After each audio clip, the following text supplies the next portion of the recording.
Welcome, everyone. We are on the page, and I am your host, Jen Mulvihill. Our guest for this episode is a graduate of Winthrop University. He is an actor, a lighting designer, a theater consultant. He's been a salesman, electronic technician, and an art administrator. But most of all, he is an author, and you might know him from his epic award-winning series, The Black Knight Chronicles. But if that doesn't ring a bell, Bubba the Monster Hunter. Please welcome John Hartness. Hey, John. Wow. Who was that guy you're introducing? Because he sounds impressive. Hi, Jen. It's good to see you again. It's so good to see you too. It's been a minute. Yeah, it has. I was just remembering a few weeks ago when Felix Sia passed. I was remembering a lunch that we had in Batesville, Arkansas. It was you and me and Andrea Judy and Susie Deacon and Alan Gilbreth and Sean Taylor, the inimitable Sean Taylor. Yes. At the Pizza Inn in Batesville, Arkansas. And I think Alan said at one point, you know, they're all staring because we've got this little person eating dinner with us. If only they knew that he was cousin It. I know, right? And he was quite the card. I don't know if you remember, we had Kat was there, and it was her birthday and my birthday, and we had quite the celebration. And I just remember it was a dry county. Yeah. And we sent a runner for alcohol across the county line. Most definitely. And I remember Shorty coming to a room party and Andrea Judy, who's 4'11" in heels, opening the door, looking directly at Shorty's belly button and thinking, this is how I die. I'm going to die in Arkansas, eaten by a troll. Yeah, those were some good times, I'll tell you. Yeah. You know, we've had some great times at some really bad conventions. Yes, we have the best. We can make lots of lemonade out of any kind of lemon. Yeah. I knew it was going to be one of those weekends when I pulled up to the venue and they were vacuuming a cow outside of the exhibit space. I do believe I did a bovine shooting as well. The Spider Witch was doing a shoot with a cow. And somewhere there was a picture of the Spider Witch, and this poor cow just lost it. Literally. It peed all over the place. Yeah, well, you scare the cow and you're lucky that's what you got. Oh, that was so much fun. Goodness. Well, I am going to take you back in time. As long as it's not to 1992, because I have no recollection of that year. Oh, okay. Ooh. I was in college. It was the 90s. Yeah, I get that. I have a theater degree. Everything that entails. Say no more. Right. No, I'm going to take you to your childhood. Oh, God. I want to know what books or movies you think might have influenced you today that you read or saw as a child. Oh, there are tons. Okay. I grew up loving things like Nancy Drew and the Hardy Boys were great, but my jam was Trixie Belden. I loved me some Trixie Belden mysteries when I was a kid. So it's no surprise that practically everything I write has a hint of a mystery story to it, because that's what I grew up loving to read. And I read everything I could get my hands on. I grew up in very rural South Carolina, and they still don't have cable out there. Oh, my goodness. Yeah, high-speed internet is via DSL or satellite, because there's not a cable company for Bullock Creek, South Carolina. And as a nerdy, scrawny, I know hard to believe now, but I was a really skinny kid. I wasn't athletic. I lived out in the middle of nowhere, didn't have a whole lot of friends. So I read everything I could get a hold of. And my siblings are significantly older than I am. So I had all of their stuff. They had all moved out and left all their books behind. Mhm. So I read all of the earliest Stephen King stuff. I read all of those children's mystery novels, all that. And all of that had an influence. Um, in the structure of the mystery, in the snarky relationship between Trixie Belden and her brother Mart. That really influenced a lot of my dialogue that I write even Hmm. now. I can't say I've ever read those, but now I'm intrigued, so I may have to read those. I haven't gone back to them. I'm fairly certain they do not hold up to a 21st century reader because they were old when I was reading them in, I don't know, 1981, 1983, that Mhm. time frame. But to a kid of the 70s and 80s, reading them, they were fantastic. I didn't get into fantasy until much later. Mhm. I believe the first science fiction book I ever read was Have Spacesuit Will Travel by Heinlein, Oh, yes. which I picked up for a quarter at a yard sale because it had a cute animal on the cover. And I thought, hey, why not? And that was the first science fiction book I ever read. Uh-huh. I don't remember the first fantasy, but it was almost certainly The Lion, the Witch, and the Wardrobe. Oh, goodness, yes. It was, I can't imagine it was anything else. I remember reading those as a kid. Mhm. So I'm sure that that was the first thing I read. And Because, that like everybody, I read them out of order and read Lion, the Witch, and the Wardrobe first. well, yeah, yeah, that's how you did it. You didn't know, oh, after you got done reading, you're like, oh, there's more books? Oh, Yeah. wait, I didn't read these the right way. Wait a minute. Yeah. And like Madeleine L'Engle, Oh, yes. a, a Wind in the Door, A Swiftly Tilting Planet, all of those were new when I was in elementary school. Mhm. So it was just a few years ago that I realized there are actually 5 books in that series because the latter two came out much later. So I Mhm. wasn't I wasn't reading middle grade fantasy anymore. Right. Now I'm back to reading a fair chunk of YA and middle grade fantasy. I a lot of adults read YA, so I read a ton of YA. I love it. I do too. But I like to read the science fiction as well, and I'm trying to do a lot of catching up. As you can see, I've got a couple thousand books behind me, so I have very few physical books anymore. I have a couple of shelves worth of books that my friends have given me or sold me and autographed for me. And then I have 3 bookcases full of inventory now oh, that I do 2 dozen conventions in a normal year. right. But as far as my personal collection for my personal reading, I do everything digitally. Yeah, I'm starting to get that way. When my husband told me I was sinking the house, had to start buying the books on Kindle and stop buying. But some of the Yeah. older books, it's hard to get on Kindle. And I some of see an them, the old transition is bad.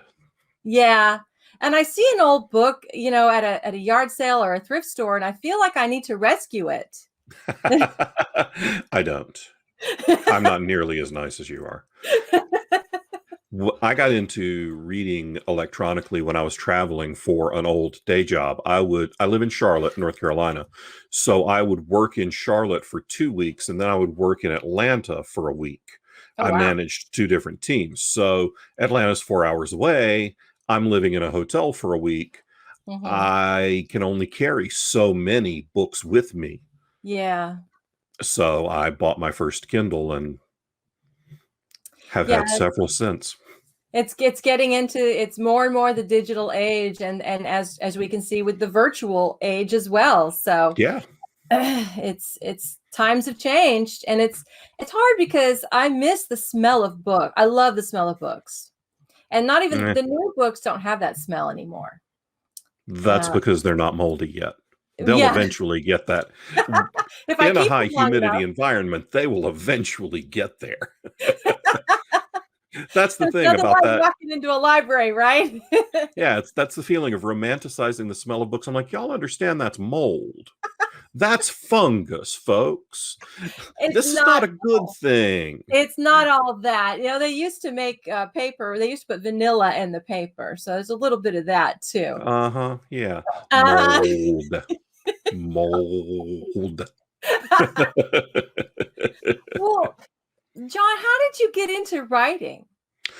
Well, I wrote a lot as a child. It was Wow. my escape, but I didn't write fiction. I wrote poetry. Aw. And I wrote poetry for years. And then as I transitioned into doing theater, acting, directing, designing, producing, that became my creative outlet. So, because you only have so much free time. I was working a day job, working 50 hours a week at that, and then running a theater company for another 50 hours a week and sleeping a little bit. So, I just didn't have time, but I got back into writing fiction because I was writing for poker websites. I started a poker blog Okay. because I wanted to play in private poker tournaments with people whose blogs I read, and the only way to get into the tournament was if you had a blog. Oh, So I wow. said, okay, what's a blog? This is 2000. Okay, what's a blog? Okay, I can do that. So I wrote a poker blog, and then that turned into writing for poker websites and creating content and doing tournament coverage. Wow. Then I had an argument with my editor. She thought I had a deadline and I didn't. Mm-hmm. She won the argument and I was fired. Uh-oh. So I decided that I would show her what she had lost and I would write the great American novel. I am an American. I did indeed write a novel. Its greatness is vastly debatable, but I don't care. It's made me money. And that started me just down the road of doing this. That was, I think, 2009. And when I published my first book and been rolling ever since. That's pretty wild because that's about the same time I started too. And we kind of connected sometime in that area. We were all. Yeah, it was probably at that really sweaty convention in Kentucky. Oh, wow. Yeah, I remember that one. Sweatfest. Yep. So I've said this to so many people. That convention was awful. But the friendships that came out of that convention have been fantastic. Oh, definitely. Definitely. And there was a lot of us there sweating too. There really were. There's this whole kind of mini generation of Mid-South and Southeastern science fiction and fantasy writers, and we were all kind of getting started or restarting careers right about the same time. I now publish several people that I met at that convention. Oh, wow. Bobby Nash. I've published a book of Bobby's, Andrea Judy, Emily Leverett, and Sarah Adams. I publish all of them now. That's fantastic. Yeah. We need to talk. Yeah. You know how to find me. Yet. You know how to find me. Well, so that's my next question. How did you get into the publishing aspect of this? I opened my big fat mouth. Oh, dear. I mentioned Emily and Sarah. Emily Leverett and Sarah Adams had a book that they had been shopping for quite a while. And it wasn't clicking with agents. It wasn't clicking with small presses. I had read the book and I really liked it. So I didn't understand what was going on. Right. They came up to me at a convention in Charlotte in 2015. And they said, okay, well, we're not getting anywhere trying to sell this book. We're just going to self-publish it. And I said, oh, please, God, don't. And they looked at me kind of funny. And they said, but you self-publish. I said, yeah. You two are tenure-track English professors with families. I'm a redneck BS artist who's a huckster, and selling things is all I've ever done for a career. You guys would never sell a single copy of your self-published book because you're not going to do the promotion. And they said, well, what should we do then? And I said, all right, here's the deal. Take the next 6 months. This was in June. Mhm. Take the next 6 months and keep shopping the book. If you can't sell it in the next 6 months, I'll publish the thing for you. Long about December, I Uh-oh. get this email that says, so it's been 6 months. I was like, oh, I did say that, didn't I? That book is called Changeling's Fall. It's the first book in the Iced Chronicles. The sequel, Winter's Air, is also available. And the third book, Trader's Spring, is going to launch from Falstaff Books in June. Wow, So, yeah, that's awesome. I opened my big fat mouth and started a publishing company.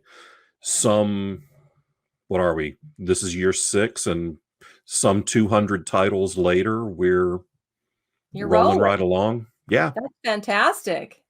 So we've you're probably done happy. we've done over 50 titles a year for each of the past 3 years, and I'm really tired. Oh, yeah. Yeah, I We always wondered how people can write and publish at the same time when you're not hire publishing good your own. people. Yes. I hire people to do all of the stuff that Uh-huh. I either can't do or hate doing. Uh-huh. So all of the detail-oriented stuff, because I have ADHD, and I have only about 45 minutes of good solid focus at a time. So anything that's going to take long-term attention to detail, like, I don't know, proofreading, not me. That's worth whatever I have to pay somebody. Well, you are actually really good at proofreading. I remember one time I was going through a rough time in my life, and I was submitting to a submission call you had. Mhm. And I sent it to you, and you sent me an email that said, what is going on with you? Because I know you are a better writer than this. And it really did. I mean, I never didn't end up in the anthology, but I really took those words to heart, and it made me a better writer. So thank you. Well, you're welcome. I'm glad that you took it in the spirit with which it was intended. Oh Because yeah, well, most sometimes I definitely. can come off a little gruff. No, but see, I know you, so Right. I, Exactly. I knew you had my best interest at heart. So Yeah. I mean, why I put out something that's not your best? Well, and every publisher and every acquiring editor wants every book that we put out to succeed. Mm-hmm. I want every book that comes across my desk to be fantastic, because I don't want to work with garbage. Right, And exactly. when I know I'm dealing with someone who's got either talent or skill or both, because they're two different things, and you can have one without having the other. Skill is more important, by the way. Talent is great. Skill is useful. Then I know that I shouldn't get something that's mediocre from them. Right, So I push. and And that's a good thing. and sometimes I push politely. Usually I don't. No. I'm kind. I'm not nice. There's a difference. And you Yes, have to push yourself too. And absolutely. you do, because you've written, like, I can't even count how many books you've written. And you Many. publish and republish, like you were pointing out, well, I got to put the right finger. The the cover I have back here, oh, and you have some new covers here. Yes. These are some of your books. And good point. The Hard Day's Night that's over your right ear is also included in, see, I have to do it too. Is also included in this collection of the Black Knight Chronicles. Mm-hmm. Hard Day's Night is the first book in the Black Knight Chronicles. It's a light urban fantasy series, which I initially self-published. Then I sold that series to Bellbridge Books because I knew that working with a team of professional editors would elevate my craft and allow me to make more money long Mm-hmm. term. Right. One of the first things Deb Dixon said when we started working on the books is she said, "We're redoing all your covers." And I said, "Why? I just paid money for these covers. I like them." She said, "They're not very female friendly, and women buy more books than men." I said, "Okay, redo the covers." Oh, okay. That makes sense. because the covers I had were very horror centric, and they show a guy with a bloody face and monsters. The covers I have now show kind of a cute guy with a gun. Oh, That yeah. has a Yeah. broader appeal. So I worked with Bellbridge to repackage the first three books, and then I have published four more in the series, and the eighth book, which will be the fifth new book since Bellbridge has come out, that releases on June 9th. Oh, wow. Okay. Yeah. So that's coming out too. Oh, that's fantastic. And you have I've another one coming out tomorrow or May 6th, yeah, which one of my favorite characters, Bubba the Monster Hunter. yes. Bubba the Monster Hunter is exactly what you think he would be. He is a giant redneck with a giant gun, hunting down the things that go bump in the night and cracking jokes and frequently getting his butt kicked while doing so. It's horror comedy. I tell people it's a lot like Ash versus the Evil Dead, Yeah. or if Larry the Cable Guy and Buffy had a love child, which is way more disturbing for Sarah Michelle Gellar than it is for Larry the Cable Guy. But Bubba, I've been writing those books since 2012. The book I've got coming out is Blaze of Glory, and it is it's the season finale for Bubba season 5. Okay. I've written 5 seasons worth. In the first 2 seasons, they're short story collections. I would release a short story every month or two and then collect them into one volume. Starting with season 3, I switched them over to novellas, and they're 4 novellas per collection. Oh, wow. And Blaze of Glory is the 4th novella in season 5. Season 5 is called Blood, Sweat, and Tears, and it'll be released in mid-July if people want to pick up the whole collection. Oh, that's fantastic. And your titles of your books, the first Bubba the Monster Hunter. Scattered, Smothered, and Chunked. Yes, Scattered, Smothered, and Chunked. I was at a convention and they were at a table that I was at. I swear people just bought the book for the title. They didn't even care what the book was about. They saw that title and it was a done deal. Best title I've ever come up with. By a long shot. I have sold that book to so many people who say, well, I don't really read. I was like, but it's Waffle House in the title. Like, yeah, I don't care if you read it or not. Give me $15 and you can use it to prop up your coffee table. It looks good on a coffee table. Or under a coffee table, for all I care. And people will buy the book because it has a fun title. And then when I tell them, he fights Bigfoot, there's a lot of Bigfoot genitalia jokes. Like, I'm in. So, hey. Yep. It's a big seller. In all these books, though, did you ever find any particular scenes hard to write? I mean, Absolutely. Absolutely? Absolutely. Oh, okay. In Black Knight 5, the 5th Black Knight book, I killed a character. It's not really spoilers. I'm on book 8, and that's book 5. It came out it came out 5 years ago, so we're well past spoiler season. But I was writing that book when my mother died. Oh, goodness. So I was at the scene where I was killing off a character who had terminal cancer for 4 books when my mother died of a terminal illness. Oh, my goodness. That scene was hard to get through. And I couldn't edit it. I couldn't revise it myself. When I turned the book in, I wrote to my publisher and editor, Deb Dixon, and I said, here's the deal. I've run through all of them except chapter 23. I can't look at that. I'm sure I need to pull back. Tell me whatever you want me to do, and I will write and be very specific, and I'll write those words. But I can't touch that. Yeah. That would be hard. And I wrote a book called Amazing Grace, which is a Southern Gothic paranormal mystery. And I've been wanting to work on the sequel. Well, that book touches a lot on my hometown and the people and area that I grew up in. Well, I wrote it the year after my mother died. Since then, my father got terminal cancer and died. Oh, wow.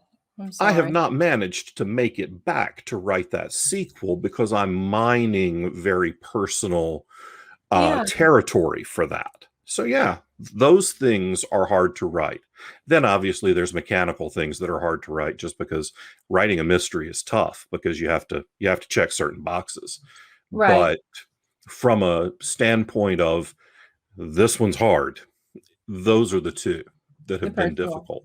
Yeah. Wow. Yeah, I totally get that. And it just shows, I don't think people realize when they read these books that writers are people too, and they experience Most of personal us. loss, and we go on, like the show must go on. Yeah. We keep writing and doing our thing. No Wells matter Fargo is very specific that I write a lot because they want to get paid every month. what. Whether I feel like writing or not, the mortgage company wants to get paid. Yeah. And since 2015, this is all I do for a living. So I'd better put words on the page, or I'm really going to care about a $15 minimum wage because I'm going to be working for it. Yeah. I Yeah. am in my late 40s with an acting degree. I am not what one would consider hireable. You never know. I hope I don't ever have to find out. A lot of people are doing all these movies now, made in Georgia. Yeah, have fun, y'all. Have fun, y'all. Oh, come on, you don't want to play one of your own characters? God, no, those guys are jerks. Actors have to get up real early to go to set. I True. am not good at that. If I wanted to get up early, I would not have gotten a theater degree. And you have to wear pants if you leave the house a lot. Oh, yeah, there's that. Yeah. Yeah, no, not so much. I like living in pajamas. Yeah, pajamas are fun. I learned that during quarantine. Yeah, pajamas are Yeah. fun. Yeah. They won't And let me to wear those to work now, but so. and to make sure that I don't have to go get a day job, people should go out and buy Blaze of Glory, Yes, they should. which releases now. It's out now It's now. Go because buy it. you're in the Buy it right future. now, right this second. Actually, you should buy a couple other things so you'll know where we're going in the story. Yeah, yeah. So, what kind of writing space do you have? Do you have a particular spot you like to write in? You're looking at it. Yeah. I'm Yeah. I have my office, which I'm sitting in now. Yeah. This is actually the desk that I worked at for the first 10 years of my old day job. And when we upgraded the office furniture, I bought this desk for my house. And I still sit at the same desk that I sold theatrical lighting equipment at for years and years. Wow. It's just a beat up old steel case desk with an iMac. Well, that's awesome.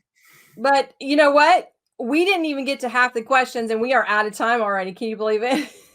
I've never met a word count I can't blow past, so yeah. My anthology editors will happily tell you that I am too wordy. Surprises me not at all. Well, I have totally enjoyed this. Thank you so much for being on the show. I'm Thank sure they're you. gonna have Thanks to for having me. cut some of our laughter out, but I enjoyed it. We'll have to do it again real soon.